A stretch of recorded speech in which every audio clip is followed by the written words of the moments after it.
இங்கே தான் நம்ம இடத்துல அவங்க முதல்ல கதாநாயகியாக ஒப்பந்தம் ஆகிறதற்கு அந்த ஒப்பந்த பத்திரத்தில் கையெழுத்திட்டார். ஏன்னா அவங்களுடைய நெட்வொர்க் அப்படின்றது அவ்வளோ ஒரு பியூட்டிஃபுல் நெட்வொர்க்கு. அவங்க கூட நடித்த அத்தனை நடிகர்கள், நடிகைகள், டைரக்டர்ஸ், ப்ரொடியூசர்ஸ், டெக்னீஷியன்ஸ் அத்தனை பேரோடையும் கடைசி வரைக்கும் அவங்க ஒரு தொடர்பிலேயே இருந்தாங்க. தமிழ், தெலுங்கு, மலையாளம், கன்னடம், ஹிந்தியில் போகிறதெல்லாம் ரொம்ப சாதாரண விஷயம் இல்லை. அதுலேயே அவங்க வந்து பெரிய பெரிய ஹீரோவோட நடித்தவங்க. 40 வயசுக்கு மேலே உள்ளவர்கள் எத்தனை பேர் அவருடைய பாடல்களை வந்து காதால் கேட்டும். ஹர்ஷாவை பற்றி பேசும்பொழுது என்னை ரொம்ப டியூன் பண்ணார். என்னை வந்து ரொம்ப விஷயங்கள் எனக்கு கற்றுக் கொடுத்தாரு, எனக்கு தெரியாது.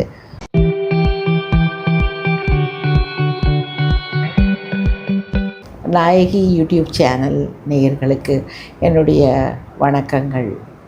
நான் ஜெயந்தி கண்ணப்பன், திரைப்பட தயாரிப்பாளர் திரு ஏஎல் ஸ்ரீனிவாசன் அவர்களின் மருமகள். என்னுடைய அன்பு கணவர் திரு ஏஎல்எஸ் கண்ணப்பன், ஏஎல்எஸ் ப்ரொடக்ஷன், அது சம்பந்தப்பட்ட நிர்வாக பொறுப்பில் இருக்கிறேன். இன்றைக்கி காலையில் ஒரு அதிர்ச்சியான தகவல். சரோஜாதேவி அவர்கள் நம்மிடம் இல்லை என்பதை கேட்டவுடன் ரொம்ப எனக்கு அப்படியே அதிர்ச்சி ஆயிடுச்சு. என்னை சுற்றி ஏதோ ஒரு வேக்யூம் ஃபார்ம் ஆனாப்பில் ஒரு ஃபீல். அவ்வளவு அன்பாக இனிமையாக பழகக்கூடியவங்க. எங்கள் குடும்பத்திற்கும் சரோஜாதேவி அவர்களுக்கும் 1960 தொடர்பு. 1961 என்னுடைய மாமனார் திரு ஏஎல் ஸ்ரீனிவாசன் அவர்கள் திருடாதே என்ற திரைப்படம் எடுத்தார். அந்த திரைப்படம் வந்து மக்கள் திலகம் எம்ஜிஆர் அவர்களுக்கு முதல் சமூக படம். அதில் வந்து அவங்களுக்கு ஜோடியாக நடித்தவங்க நம்ம அபிநய சரஸ்வதி, கன்னடத்து பைங்கிளி என்று சொல்லக்கூடிய பி சரோஜாதேவி அவர்கள். இங்கே தான் நம்ம இடத்துல அவங்க முதல்ல கதாநாயகியாக ஒப்பந்தம் ஆகிறதற்கு அந்த ஒப்பந்த பத்திரத்தில் கையெழுத்திட்டார். அதனால் அவங்களுக்கு வந்து சரோஜாதேவி அவர்களுக்கு வந்து நம்ம ஏஎல் ஸ்ரீனிவாசன் என்னுடைய மாமனார் மீது ரொம்ப மிகுந்த மரியாதை. என்னுடைய தெய்வம் என்று குறிப்பிட்டு பேசுவார். அப்படிப்பட்டவங்க. அப்போது வந்து அதுக்கப்புறம் அந்த படத்தில் நடித்து அது பெரிய வெற்றி படம், உங்களுக்கு தெரியும், திருடாதே. அதற்கப்புறம் ஒரு 6 வருட காலகட்டத்தில் அவங்க என்னன்னா, அவங்க அம்மாவோட அழகு, நடிப்பு திறன், அவங்க முகத்தில் அவங்க காட்டும் பாவனைகள், அவங்களோட நாட்டிய திறமை, இதனால் அவங்க எங்கேயும் உச்சத்துக்கு போயிட்டாங்க இந்த திரைப்பட உலகத்தில். மூவேந்தர்கள் என்று சொல்லக்கூடிய திரைப்பட நடிகர்களாகிய நடிகர் திலகம் சிவாஜி கணேசன், மக்கள் திலகம் எம்ஜிஆர், காதல் மன்னன் ஜெமினி கணேசன், இவங்க 3 பேரோடையும் ஒரே நேரத்தில் கதாநாயகியாக நடிக்கக்கூட சந்தர்ப்பத்தை பெற்றவர்னா அவங்க எவ்வளவு ஆற்றல் மிக்க ஒரு நாயகி அப்படின்னு நம்ம சொல்லலாம். அப்படி இருக்கும்போது அவங்க அந்த 7 வருட காலத்தில் அந்த 100 படங்களை முடித்து விட்டு 100வது படத்தை வந்து தான் நடித்த முதல் திரைப்படக்கூடமான எங்களுடைய கம்பெனி ஏஎல்எஸ் ப்ரொடக்ஷனில் நடிக்கணும் அப்படின்னு சொல்லிட்டு இங்கே வந்து என்னை மாமாவிடம் கேட்ட உடனே மாமா அவங்களுக்காக பெண் என்றால் பெண் என்ற திரைப்படம் தயாரித்தார். ஆரூர் தாஸ் அவர்கள் டைரக்ஷனில் விஜயகுமாரி, ஜெமினி கணேசன் இவர்களெல்லாம் வச்சு அதுவும் ஒரு வெற்றி படம். அப்படின்னா நீங்கள் பார்த்துக்கோங்க.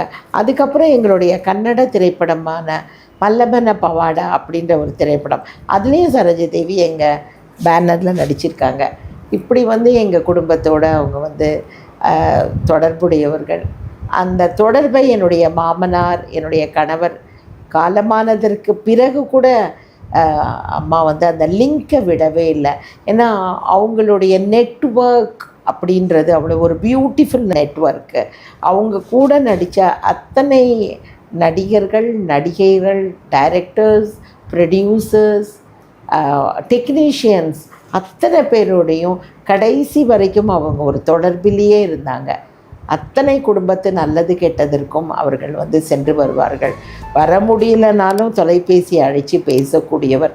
அவ்வளவு வந்து ஒரு அன்பாக, பண்பாக, ஒரு மதிக்கக்கூடிய அளவுக்கு மற்றவங்களோட பாங்காக பழகக்கூடிய அருமையான ஒரு சகோதரி அப்படின்னு சொல்லலாம். அதே போது அவங்க ரொம்ப படிக்கலைன்னா கூட ரொம்ப ஆச்சரியமாக இருக்கும். எப்படி இந்த அளவுக்கு அவங்க எல்லாத்தையும் அவங்க தன்னைத்தானே செதுக்கிக்கிட்டாங்க அப்படின்னு சொல்லிட்டு. பிகாஸ் அந்த நான் நினைக்கிறேன் இதெல்லாம் அந்த கலை உலக பயணத்தில் அவங்க கொண்டதுன்றது. தமிழ், தெலுங்கு, மலையாளம், கன்னடம், ஹிந்தியில் போகிறதெல்லாம் ரொம்ப சாதாரண விஷயம் இல்லை. அதுலேயே அவங்க வந்து பெரிய பெரிய ஹீரோவோட நடித்தவங்க.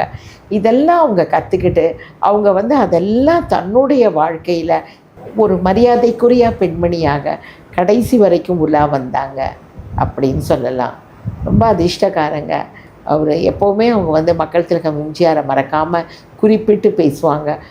அவரால் தான் எனக்கு எல்லாமே என்னோடய வாழ்க்கையில் ஏற்றம், என்னுடைய புகழ், என்னுடைய பண வரவு எல்லாமே மக்கள் திலகம் எம்ஜிஆர். அவர் மோதிர கையால் நான் குட்டுப்பட்டேன் அப்படின்னு அவங்க ரொம்ப சிலாகித்து சொல்லுவாங்க. அந்த நன்றி மறக்காத தன்மை, மற்றவங்களோட பழகிற அந்த பாங்கு, அதெல்லாம் மறக்கவே முடியாது. நிறைய அவங்க சுய கட்டுப்பாடு உள்ளவர்கள். அதாவது உணவு கட்டுப்பாடாகட்டும், ரொம்ப சரியான நேரத்தில் சாப்பிடுவாங்க. அந்த உணவு என்றைக்குமே நீங்கள் சரோஜாதேவி அவர்களை குண்டாகி நம்ம பார்த்துருக்கவே மாட்டோம். சரியான அளவில் உணவு கட்டுப்பாடோடு இருப்பாங்க. மற்றவங்களுக்கு விருந்து கொடுத்து மகிழ்வாங்க. பெரிய கல்வி தகுதி வேணும்னு கிடையாது. ஆனால் அவங்க தேர்ந்தெடுக்கப்பட்ட படங்கள் ஆகட்டும், ரொம்ப குடும்ப பாங்கான பெண்மையை உயர்த்தி காட்டும் படங்கள், இத்தனை கலை சித்திரங்கள் அவங்க நடித்து பேர் பெற்றார்கள்.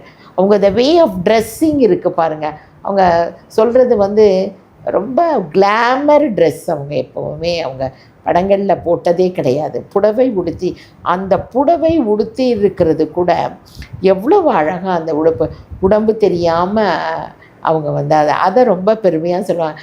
ஒருவேளை அவங்க என்கிட்ட சொல்லும் பொழுது கேட்பாங்க, என்னை மறந்துட்டாங்கல்ல தமிழக ரசிகர்கள் அப்படின்னு சொல்லும் பொழுது நான் சொல்லுவேன், நோ நோ நோ அப்படிலாம் நீங்கள் சொல்லாதீங்க, இன்றைக்கும் நீங்கள் தான் நாங்கள் விரும்புகிற முதல் கதாநாயகி அப்படின்னு நாங்கள் சொல்லுவோம். 40 வயசுக்கு மேலே உள்ளவர்கள் எத்தனை பேர் அவருடைய பாடல்களை காதால் கேட்டும், அவங்களோட அருமையான இந்த கருப்பு வெள்ளை படங்கள், அத்தனை படங்கள், அப்புறம் கலர் படங்களில் நடித்தாங்க. அதெல்லாம் மறக்காமல் இன்றைக்கி அத்தனை டிவி சேட்டிலைட் மூலமாக அவங்க பார்ப்பாங்க. எந்த ப்ரொடியூசரும் இவங்களால் நான் நஷ்டப்பட்டேன் அப்படிலாம், அந்த செய்யும் தொழிலே தெய்வம் அப்படின்றதுக்கு எடுத்துக்காட்டாக அத்தனை திரைப்பட தயாரிப்பாளர்களை அவங்க நடிப்பு மூலமாக ஆஸ்வாசப்படுத்தி அவங்களுக்கு எல்லாருக்கும் பண வரவு வராப்லேயும் கொடுத்த நடிகை அப்படின்னு சொல்லலாம். எப்போவுமே சரோஜாதேவி அக்கா சொல்கிறது அவங்க தாயாரை ரொம்ப முதன்மைப்படுத்தி சொல்லுவார். அதாவது அப்பா அவங்க சின்ன வயசுலேயும் அவங்க காலமாயிட்டாப்லேயும் அவங்க அம்மா தான் எடுத்து வளர்த்தாப்லேயும் நாங்கள் முதல்ல ரொம்ப சாதாரண குடும்பமாக நாங்கள் இருந்தோம்.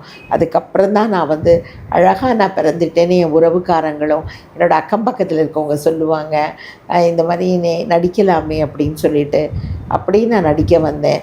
அதுக்கப்புறம் எங்கள் அம்மா தான் எனக்கு எல்லாமே இருந்து மூலாதாரமாக இருந்து என்னுடைய வாழ்க்கை பயணத்தில், கலை பயணத்தில் ஒரு பெரிய இரும்பு தூண் போல் அரணாக இருந்தவர்கள்னு சொல்லுவாங்க. ஆனால் நம்ம எல்லோரும் நினச்சாங்க இவங்க யாராவது ஒரு சினிமா நடிகரை தான் திருமணம் பண்ணிப்பாங்க அப்படின்னு சொல்லிட்டு. அப்படி கிடையாது. அந்த தாயார் தேர்ந்தெடுத்தப்பட்ட மகன், அவர் ஒரு இன்ஜினியர், ஹர்ஷா அப்படின்னு பெங்களூர் கன்னடத்துக்காரர், அவரை தான் அவங்க திருமணம் பண்ணிக்கிட்டாங்க. ஒரு 10-15 வருஷம் எவ்வளவோ கிட்ட வாழ்ந்தாங்க. அதுக்கப்புறம் அவங்க இல்லற வாழ்க்கை ரொம்ப நாள் நீடிக்கவில்லை. ஆனால் ரொம்ப மரியாதை, ரொம்ப பெருமையாக பேசுவாங்க.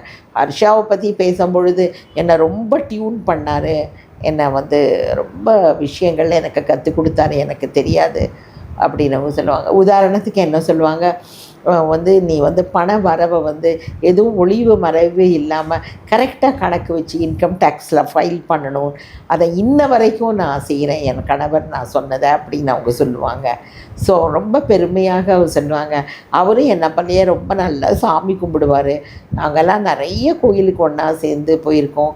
அப்போ கல்யாணம் ஆன உடனே கூட நாங்கள் இங்கே திருச்செந்தூர், அப்புறம் ராமேஸ்வரம், இதெல்லாம் நாங்கள் போனோம். ரொம்ப தெய்வ பக்தி நிறைஞ்சவர். அதனால் அவர் என்னோடய வாழ்க்கையில் மறக்கவே முடியாது.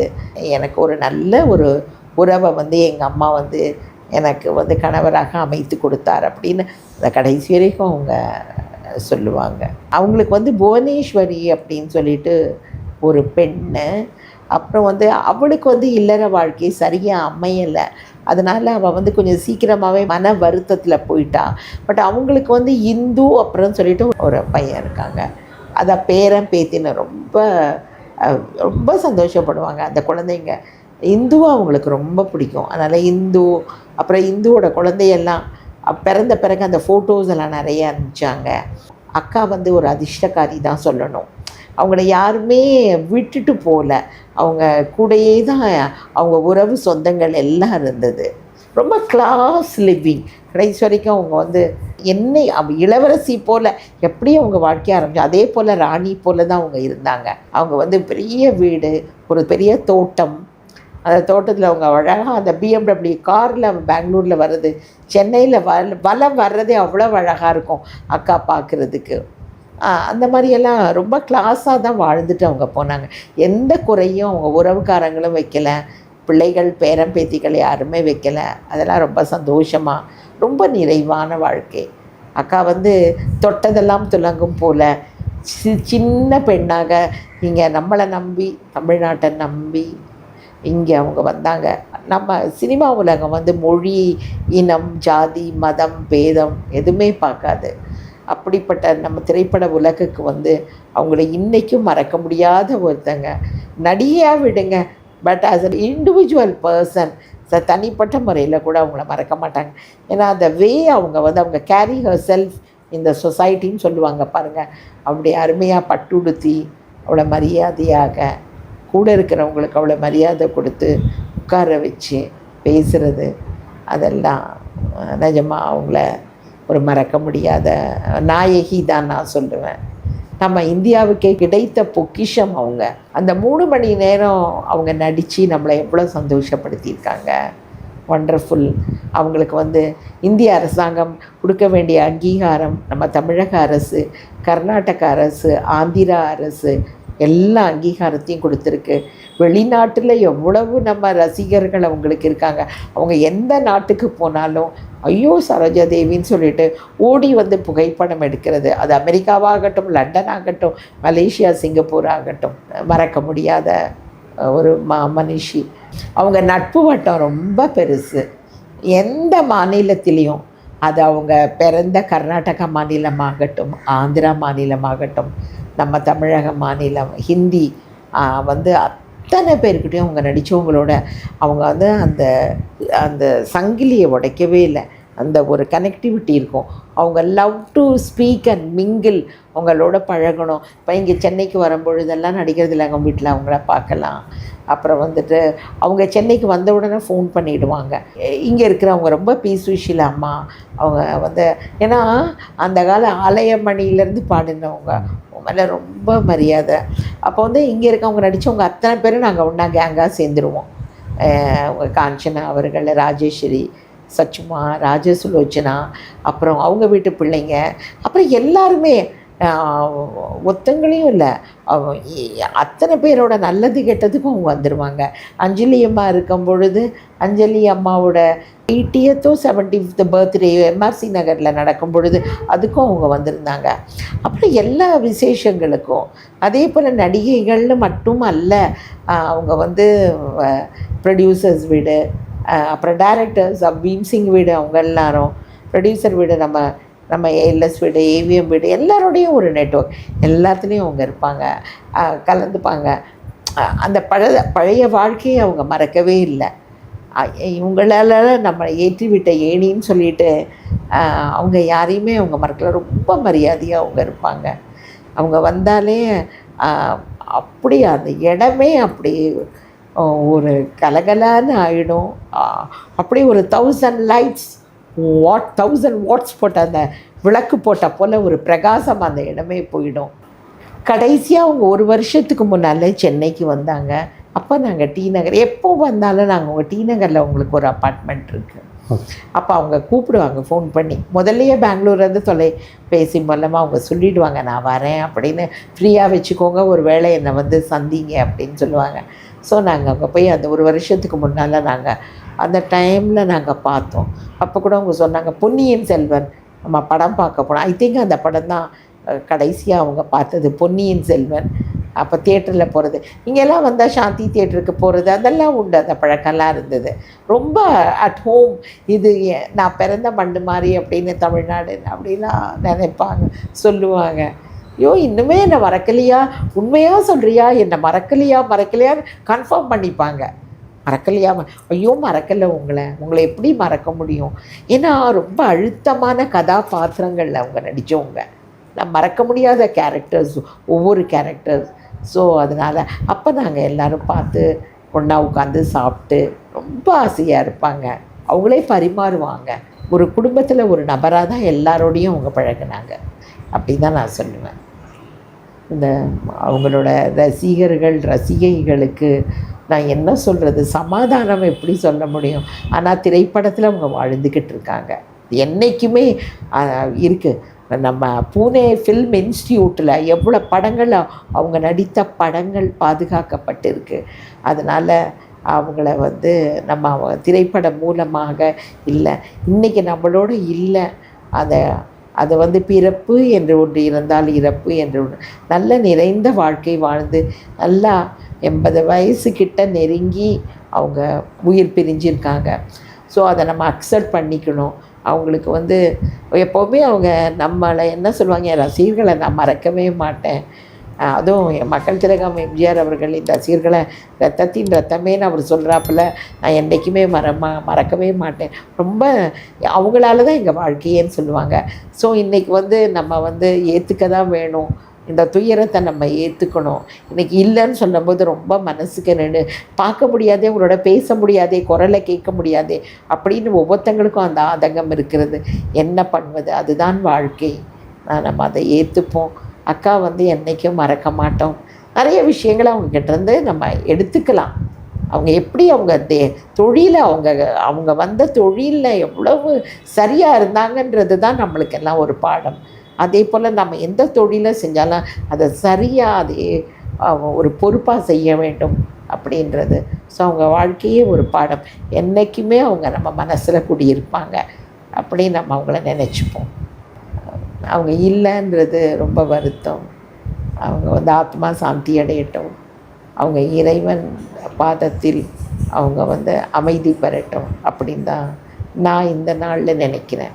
நாயகி டிவி நேயர்களுக்கு என்னுடைய அன்பு வணக்கங்கள். மறுமுறை நாம் சந்திப்போம். நன்றி, வணக்கம்.